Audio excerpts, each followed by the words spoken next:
Ephesians 3:15 says this: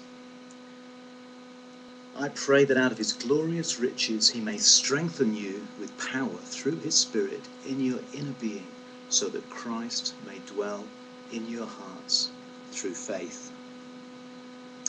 I'm asking the question, how do you live a life as a Christian without getting caught into sin again and again?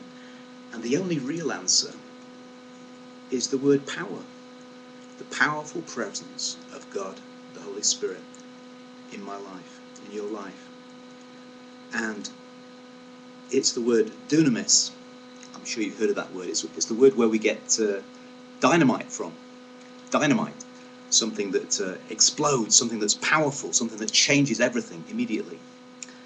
And so Paul says, if you want Christ to dwell in your hearts, it's a dynamite relationship. Maybe you know somebody who has that effect on you. A dynamite relationship. Listen to the whole prayer. It's absolutely fantastic. He's praying for this group of young Christians. He says, I kneel before the Father, from whom his whole family in heaven and on earth derives its name. I pray that out of his glorious riches he may strengthen you with power through his Spirit in your inner being, so that Christ may dwell in your hearts through faith. And I pray that you, being rooted and established in love, may have power together with all the saints to grasp how wide and long and high and deep is the love of Christ, and to know this love that surpasses knowledge, that you may be filled to the measure of all the fullness of God. Now to him who is able to do immeasurably more than you ask or imagine, according to his power that is at work within us. To him be glory. Is that incredible? Now, the trouble with the word power is that it immediately makes you think of a substance like dynamite, or something that you can switch on and off. Power is an it. I can switch the switch over there and you'll be plunged into night. But the power that Paul's talking about is the power of a powerful friend, of an ally, somebody who stands next to you.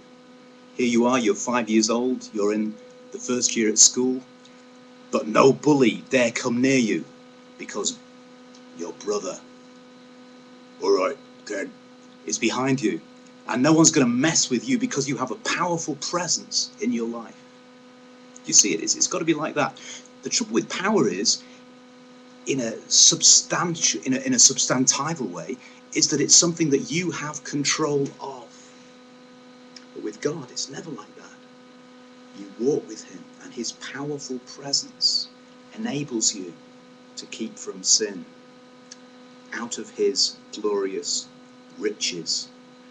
I once had the privilege of sharing a time with the Sheriff of Bombay, as it was then. Absolutely true. Isn't that incredible? The Sheriff of Bombay. Sounds like the stuff of legend.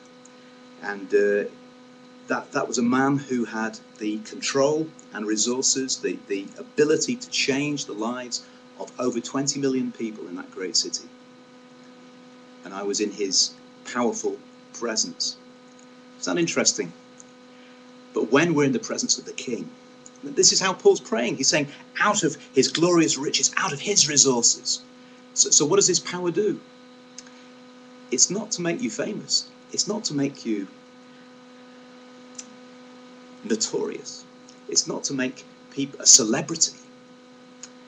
Paul's very exact. He says it's so that Christ may dwell in your hearts through faith, through his Spirit. And power goes right the way through the Gospels. You remember, Jesus comes back from a 40-day fast, and it says in Luke 4, in the power of the Spirit, and then he commences works of healing, signs and wonders, attending him wherever he goes. And then at the end of Luke's Gospel, the word comes, wait in Jerusalem until you are endued with power from on high. And then in Acts 1, it says, you will receive power when the Holy Spirit comes upon you, and you will be my witnesses. So power is so that Christ dwells in your heart through faith, and so that you witness to that change.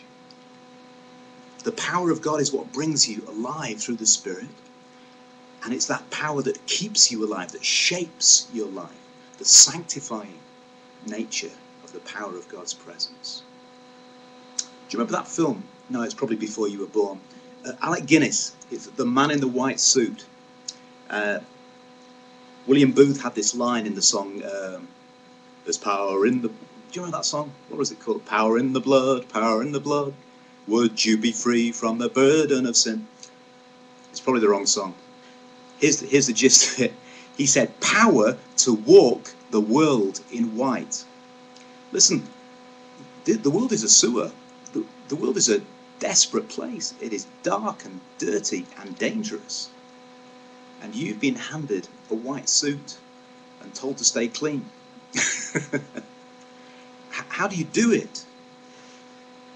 Unless God is in you, working, enabling, sanctifying, changing, but never a substance, never miracles for its own sake, just exactly this, that Christ dwells in your heart through your faith and enables you to walk with head held high, enables you to live a life that pleases him.